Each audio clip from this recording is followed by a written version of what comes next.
Welcome, MHP Rhino Nation, to another episode. Let's get dive deep into MHP's baby. Yeah. Okay, let's unpack this. Imagine having an ability, right? So profound, so insightful, it lets you see everything others miss. You walk into a room and boom, instantly you just know the hidden dynamics, the unspoken tensions, the real feelings behind the smiles. Sounds like a superpower. Exactly. Sounds amazing, right? Right.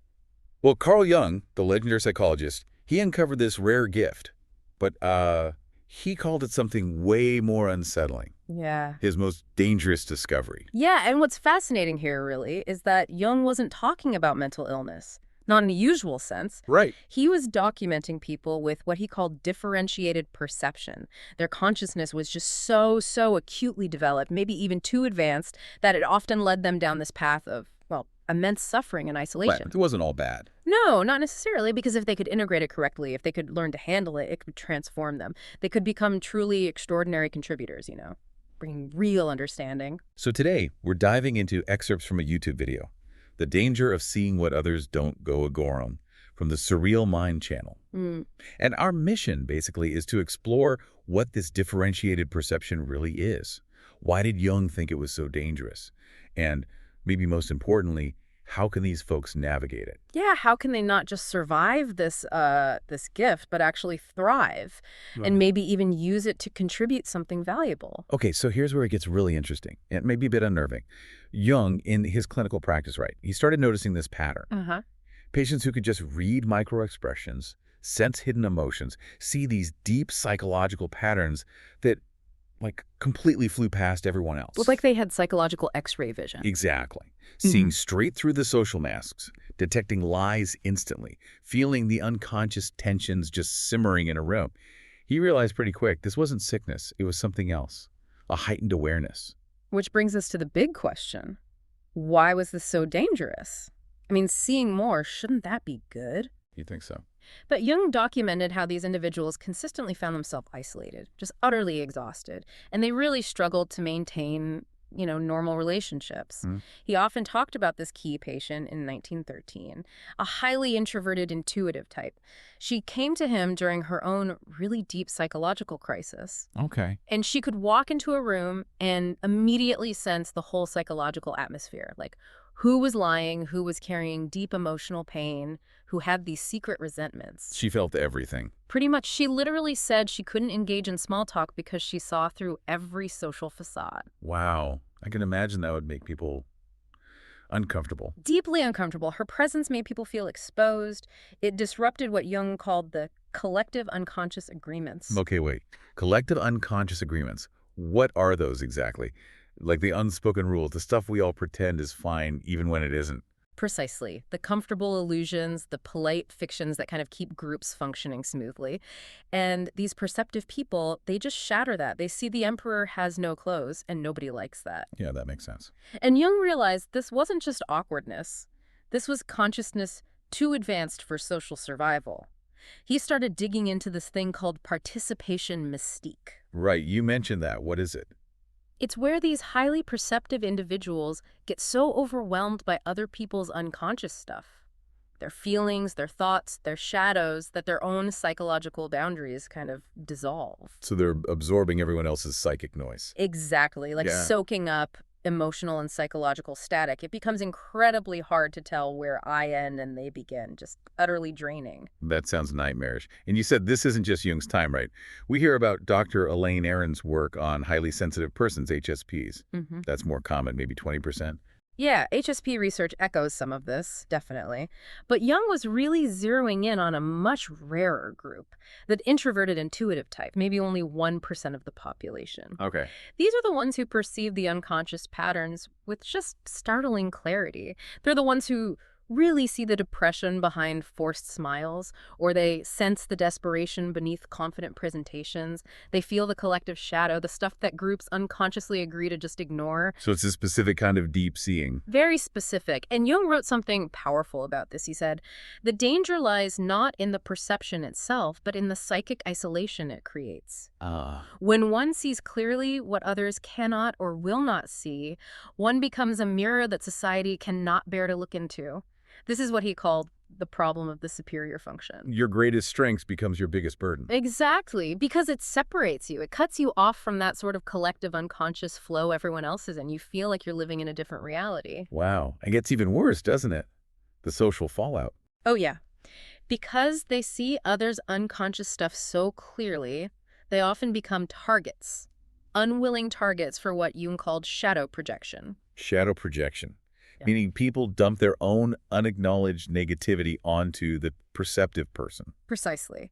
Jung observed when someone's shadow their flaws, their dark side gets reflected back at them by someone who sees it. The unconscious mind basically has two options. Okay. Integrate it, own it, Mm-hmm. or attack the mirror. And usually. Usually attack the mirror. Jung saw it constantly. The perceptive person gets blamed for the problems they're just observing. If they gently say, hey, you seem kind of troubled, the other person might just explode at them for being negative. Right, or accuse them of being judgmental or manufacturing issues where none existed, even if the issues are obvious to the perceptive one. Exactly that. So if that's one-on-one, what happens in a group when this person enters a team or a family or any group? That's where it gets really systemic. Jung called it the scapegoat phenomenon. Scapegoat, okay. These highly perceptive individuals often become the designated problem in every group they join. Not because they cause problems, but because their very presence reveals the problems already simmering in the group's collective unconscious. So the group projects its own issues onto them. Completely. As Jung put it, the bearer of superior perception becomes the repository for all that the group cannot consciously acknowledge about itself. They become the emotional dumping ground. That's awful. They must feel constantly targeted, but maybe not even understand why. Like, why always me? That's exactly the feeling. It's a heavy, heavy burden. And it doesn't always look the same in everyone, this perception. Right, you mentioned Jung saw different types Yeah. within that introverted, intuitive category. Yeah. He identified 4 distinct patterns, different ways of processing this overwhelming information. For example, you have the feeling intuitive. These individuals literally feel other people's unlived emotions. In their own bodies, they live in what Jung called perpetual emotional contagion. It's like they can't easily distinguish their own feelings from the feelings swirling around them. So they're feeling the sadness or anger of someone clear across the room, as if it's their own. Yes, utterly exhausting, as you can imagine. Then there's the thinking intuitive. How are they different? They have this uncanny knack for perceiving the logical conclusions of unconscious processes. They can often predict behavioral outcomes, sometimes months in advance. Like seeing where things are inevitably heading. Exactly. They'll foresee a relationship breakdown or a project failure, not by guessing, but by unconsciously picking up on the underlying psychological patterns already in motion. It's like seeing the whole chessboard moves ahead. Fascinating. Okay, what are the other two? Then you have the sensation intuitive. These types sense the physical manifestations of psychological states. They're like early warning systems for psychological and physical disease. So they might feel someone's illness coming on, or sense emotional distress physically. Yes, often feeling it in their own bodies before any outward symptoms appear. And finally, the rarest type is the pure intuitive. Pure intuitive. They see everything, perceive vast amounts of unconscious information, but they really struggle to organize it or express it coherently.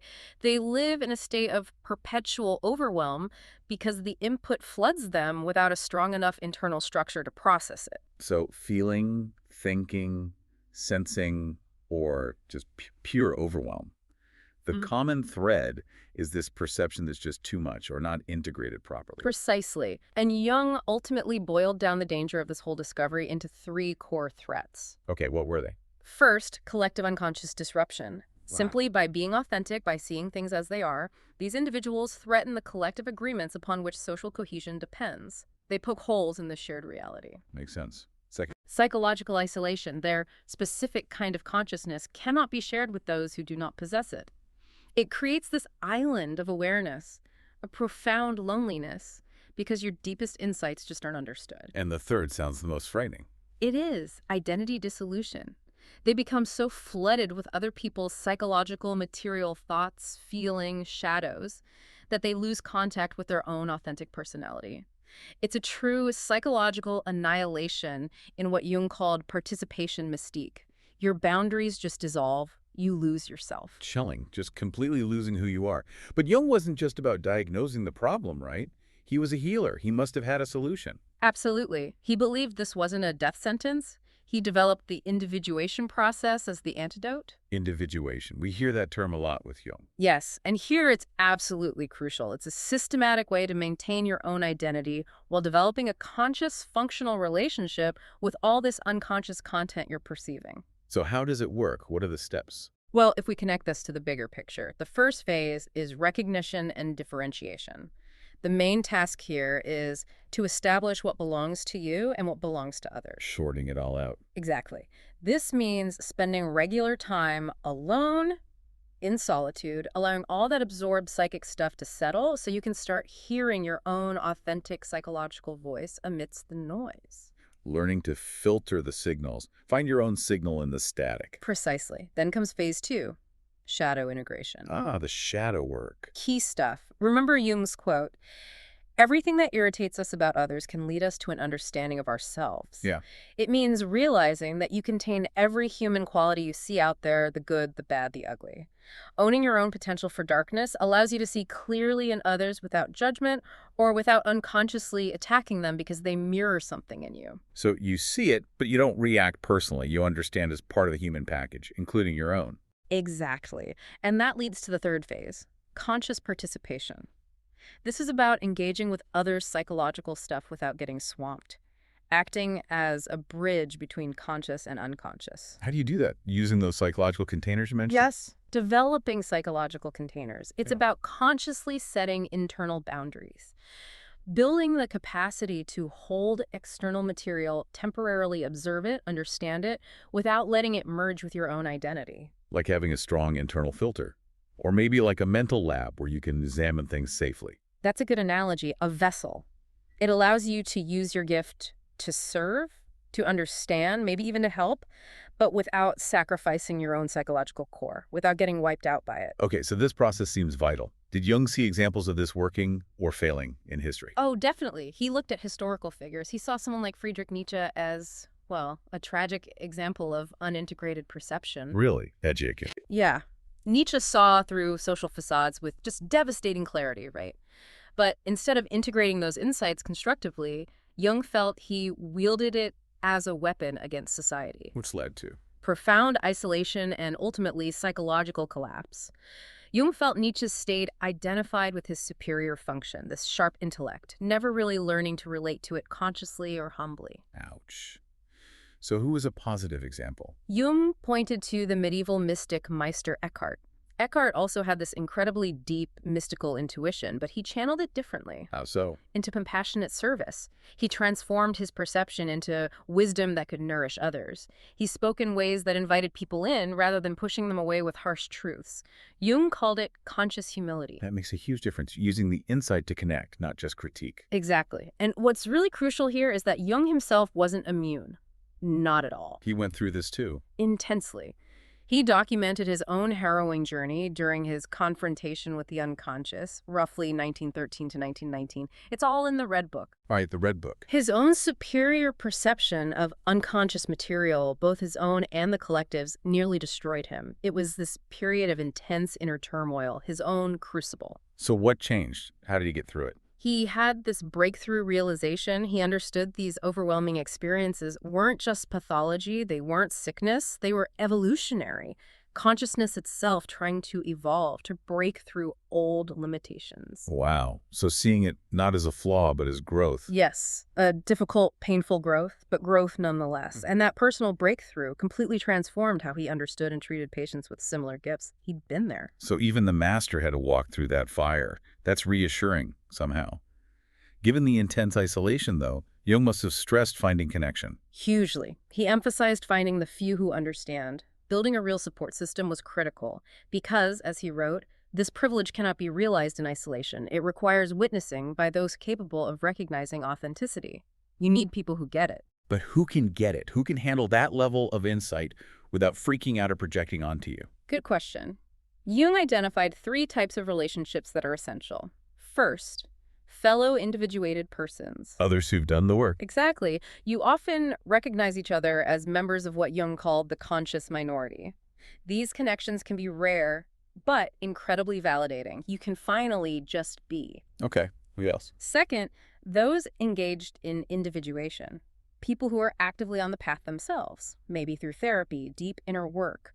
They can dare to be known by others because they're starting to know themselves. They're open. Makes sense. And the third type? Natural containers. These are individuals who, maybe just through life experience, hardship, or natural temperament, have developed the ability to hold psychological content without being overwhelmed or judgmental. Often older, mature individuals who've seen a lot. So it's about finding specific kinds of stable, self-aware, or experienced people, not just anyone. Definitely not just anyone. And even then, how do you share these intense perceptions without immediately blowing people out of the water? Yeah, how do you even start that conversation? Jung actually suggested a kind of protocol, a gradual revelation protocol. Okay, sounds practical. The idea is start small, offer gentle observations, then carefully gauge their response. Are they defensive, shutting down, or are they curious, open? Testing the waters. Exactly. And if they seem open, you can gradually increase the depth of what you share. The goal, Jung said, is to find people who can engage with your perceptions as valuable contributions to understanding rather than threats to their self-image. It's a skill, a delicate dance. A necessary one, it sounds like. So if someone manages this integration, this connection, Jung saw this as more than just personal healing, right? It had bigger implications. Absolutely. He believed successful integration wasn't just a personal win, it was evolutionary. For humanity, he even mapped out these 4 stages of transformation. Okay, let's hear them. First is recognition without overwhelm, or what he called conscious acceptance. Just consciously accepting your perceptive abilities, editing them without being crushed. Step 1, accept the gift. Right. Step 2, integration without isolation, or social individuation. Learning to use your perception constructively while maintaining meaningful relationships. Engaging with the world consciously, not retreating. Finding your place in the world with this ability. Yes.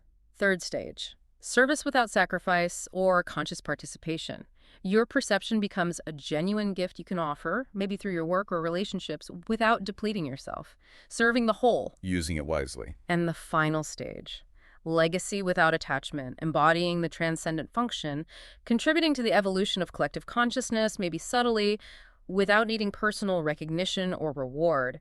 Your integration itself becomes a kind of cultural medicine. That's a powerful arc. But knowing Jung, there were probably warnings too, pitfalls along the way. Oh, absolutely. Even after integration, there are traps, persistent ones. Right. The first is the inflation trap. Inflation, like getting a big head about it. Exactly. Identifying too strongly with your superior function. Becoming a kind of prophet complex. Thinking you have all the answers, you have to save everyone. This just leads to preaching, judgment, and ironically, more isolation. Jung warned against believing you're the sole bearer of truth that's getting possessed by the function. Right. The Messiah complex pushes people away. What else? The withdrawal justification. Using your perception as an excuse to completely retreat from society. Judging the world as too flawed, too unconscious. Jung saw this as spiritual superiority masquerading as wisdom. Real individuation requires engagement. So you can't just hide on a mountaintop. Not if you want true integration. Another pitfall, the helper's hay. Getting addicted to being needed. Your identity gets completely wrapped up in being the wise helper, the perceptive one, and you lose touch with your own ongoing inner development. Your authentic self kind of disappears behind the role. Sacrificing yourself for the role. Yeah. And finally, the overwhelm return. Even highly integrated individuals can regress, especially under stress. They can get flooded again by collective contents or others' projections. So it's not a one-and-done deal. Not at all. Jung stressed that integration is not a permanent achievement, but a dynamic process. It requires ongoing maintenance, regular solitude, consciously choosing your engagements, continuous shadow work, reality checking with those trusted relationships, finding creative outlets. It's a lifelong practice. Wow, okay, so bringing it all together, what's the big picture? Why did Jung see these individuals, despite all the danger, as so important? Because he saw them as consciousness pioneers, as culture carriers, essential for our collective psychological evolution. Pioneers, how so? Well, connecting this to the bigger picture, Jung observed that throughout history, these perceptive types often appear before the collective consciousness is really ready for their insights. They're like advanced scouts for psychological territories that humanity would eventually need to explore. So their struggles foreshadow larger societal issues. Often, yes. Their personal symptoms, their overwhelm, their isolation often reflect what the entire culture needs to address, but isn't ready to face yet. Jung's really crucial insight, the core of it all, was that this superior perception serves evolution best when it's integrated consciously, not just suffered unconsciously. Be a bridge, not a martyr. Exactly. Be a bridge for collective understanding, not a martyr crushed by overwhelming insight. He even documented how that 1913 patient, the one who couldn't handle small talk, she transformed. She did. Yeah. She learned differentiation. She became a counselor herself, found relationships that valued her insight, and came to understand her perception as a gift. It's possible. That's hopeful. It is, because Jung's ultimate dangerous discovery wasn't just that some people see everything. It was that most people who see everything never learn to use what they see wisely. Your superior perception, if you have it, isn't a malfunction. It's an advanced feature of consciousness development. You might be psychologically ahead of your time. The real question isn't if you have it or should you suppress it. It's will you develop the individuation skills to integrate it? And then how will you apply it? This deep dive into Carl Jung's most dangerous discovery has really opened up the profound gift and the serious burden of differentiated perception. We've looked at why it leads to isolation, to overwhelm, but also how individuation offers this clear path, a way towards conscious service and transformation. Yeah, turning that potential curse into maybe a cultural medicine. Exactly. Which really raises an important question for you, the listener. If you recognize elements of this heightened perception in yourself, maybe, or even if you observe it in others around you, what hidden patterns are you uniquely positioned to perceive in our complex world today? And maybe more importantly, what responsibility comes with that perception? Especially with the wisdom of integration, how can you share those insights constructively, turning a potential personal burden into a really profound contribution for all of us? That's a powerful thought to leave folks with. Thank you for joining us on this deep dive. We really hope this exploration has given you a richer understanding of a truly fascinating and maybe vital aspect of human consciousness.